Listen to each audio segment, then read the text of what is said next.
Shalom Bapak Ibu Saudara-saudaraku yang saya kasihi dan selalu diberkati oleh Tuhan kita Yesus Kristus. Materi kita pada Minggu tanggal 22 September 2024 sesuai diturunkan oleh Gereja Protestan Indonesia di Papua dalam lingkup sinode yang bertema Firman Allah penuh dengan anugerah dan subtema membaca dan merenungkan dan melakukan firman Tuhan. Dalam bacaan kita pada hari Minggu ini, yaitu Yosua pasal 1 ayat 1 sampai dengan 18. Bapak Ibu Saudara-saudaraku yang saya kasihi dan selalu diberkati oleh Tuhan kita Yesus Kristus. Kalau orang tua atau teman-teman kita yang bilang sesuatu berulang-ulang, apa pendapat kita? Pasti Bapak Ibu dan saya akan bilang, sudah bilang tuh, bilang ulang-ulang terus. Pasti tinggal ulang lagi. Tapi tahukah Bapak Ibu Saudara-saudaraku bahwa sesuatu yang diulang-ulang itu berarti sangat penting. Karena apa Bapak Ibu Saudara-saudaraku? Kita harus berhati-hati dalam bertindak. Jangan salah, jangan sampai kita lupa. Karena harus kita ingat dan kita renungkan itu siang dan malam seperti firman yang harus disampaikan berulang-ulang dan harus direnungkan dan dilakukannya dalam kehidupan kita setiap hari.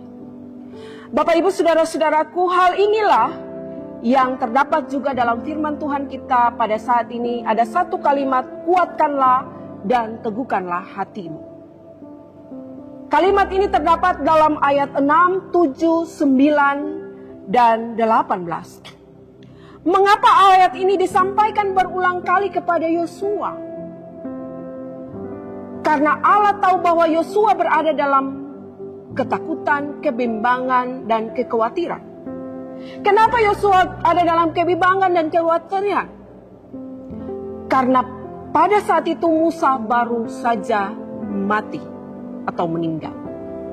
Dan ketika Musa mati, bangsa Israel termasuk Yosua sendiri, dia juga berada dalam masa perkabungan atau masa di mana mereka bersedih selama 30 hari lamanya. Bapak Ibu dapat baca dalam Ulangan pasal 34 ayatnya yang ke-8. Yang mengakibatkan firman ini turun kepada Yosua supaya Yosua segera membawa bangsa Israel menuju ke tanah perjanjian. Karena itu Bapak Ibu Saudara-saudaraku, mengapa Allah tinggal bilang kuatkanlah dan teguhkanlah hatimu, supaya dia dapat menjalankan perintah ini sesuai dengan apa yang telah difirmankan Tuhan. Karena itu Bapak Ibu Saudara-saudaraku, kenapa kubur Musa tidak ada pada saat itu? Bangsa Israel saja tidak mengetahui, bahkan Bapak Ibu dan saya kalau baca dalam Alkitab juga tidak tahu Musa itu mati di mana. Bapak Ibu dapat bandingkan dalam Ulangan pasal 34 ayatnya yang ke-6. Artinya Bapak Ibu bahwa ketika kalau mereka tahu Musa punya kubur, pasti mereka tidak ada yang akan mau pergi. Karena mereka sudah setia kepada Musa. Mereka sudah dengar-dengaran kepada Musa.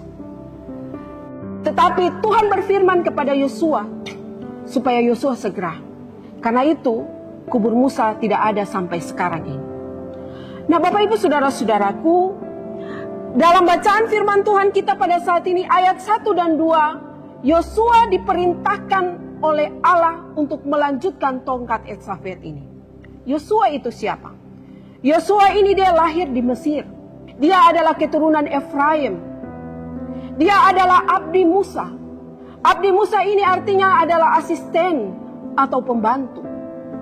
Dia juga adalah salah satu 12 pengintai yang mengintai tanah Kanaan. Dan dia dan Kaleb yang menyampaikan bahwa mereka pasti bisa akan masuk untuk berperang melawan raksasa-raksasa di Kanaan.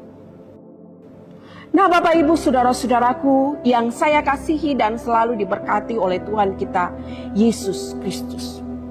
Karena itu Musa diperintahkan Allah untuk dia segera membawa bangsa Israel ini masuk ke tanah perjanjian melalui proses-proses yang panjang tanpa protes. Meskipun itu dikatakan sedikit lagi mereka sudah sampai, tetapi ada proses tantangan dan pergumulan yang harus mereka hadapi. Karena itu Bapak Ibu Saudara-saudaraku, ayat 3 sampai dengan ayat yang keempat, Tuhan berjanji kepada Yosua bahwa ketika dia menapakkan kakinya dalam jejak kaki yang dia injak, pasti tanah itu akan menjadi miliknya. Dia akan menjadi milik pusakanya dan dia akan berjalan dimanapun dia pergi dan semua itu menjadi hak miliknya, bahkan juga menjadi bangsanya. Nah Bapak Ibu Saudara-saudaraku yang saya kasihi, ayat 5, Tuhan katakan kepada Yosua bahwa Tuhan berjanji dia akan tetap setia, dia akan memberkati. Sama seperti dia akan memberkati Musa, pasti akan menyertai Yosua. Dia tidak akan meninggalkan Yosua. Dia akan memberikan kenyamanan bagi Yosua. Karena itu Bapak Ibu Saudara-saudaraku, janji Tuhan itu ada 3 bagi Yosua. Yang pertama, penyertaan Tuhan kalau dia tiba di tanah Kanaan, tanah akan menjadi miliknya. Yang kedua, hidup yang berkenan kepada Tuhan, maka dia akan menjadi ada dalam kemenangan. Dia akan menang untuk memimpin dan berperang melawan 31 raja-raja. Tuhan berjanji kepadanya. Dan yang ketiga, kepemimpinan Yosua akan sama seperti kepemimpinan Musa. Bapak Ibu Saudara-saudaraku yang diberkati Tuhan, ayat 6 sampai dengan ayat 9, Tuhan bilang, kuatkanlah dan teguhkanlah hatimu. Ada 2 kata yang diulang, kalimat yang diulang, dengan maksud supaya jangan Yosua takut, jangan Yosua bimbang, jangan Yosua ragu dalam menghadapi situasi dan kondisi apapun. Karena Allah tahu bahwa Yosua berada dalam tekanan dan pergumulan dan perasaan takut. Takutnya kenapa? Yang pertama, apakah dia bisa sama seperti Musa? Apakah mereka akan mendengar-dengaran kepada dia? Yang kedua, apakah dia mampu untuk mengatasi masalah tanpa masalah? Bangsa Israel yang tengkar tekul, yang selalu tobat kumat, lalu tidak pernah dengar-dengaran kepada Tuhan dan juga kepada Musa. Apakah dia mampu atau tidak? Kemudian yang ketiga, apakah dia mampu memimpin tantangan dan pergumulan yang terjadi pada saat itu? Bapak Ibu Saudara-saudaraku yang saya kasihi dan selalu diberkati oleh Tuhan. Tapi tadi janji Tuhan, Tuhan akan menyertai, Tuhan akan memberikan kemenangan, dan Tuhan akan menyamakan kepemimpinannya sama dengan Musa.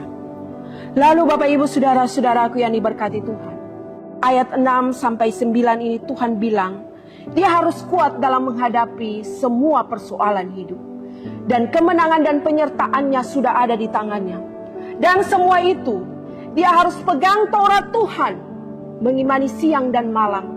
Jangan pernah takut dan jangan pernah goyah. Ketika dia mengimani firman Tuhan itu, maka dia pasti menang dalam setiap pergumulan apapun. Ayat 10 sampai 15.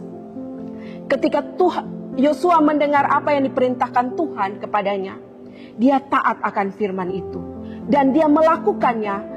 Dia mengikuti apa yang Tuhan perintahkan kepadanya, dan dia memerintahkan untuk mereka keluar dari gunung Nebo itu menuju ke tanah perjanjian melalui sungai Yordan, dan mereka disertai tiba dengan selamat.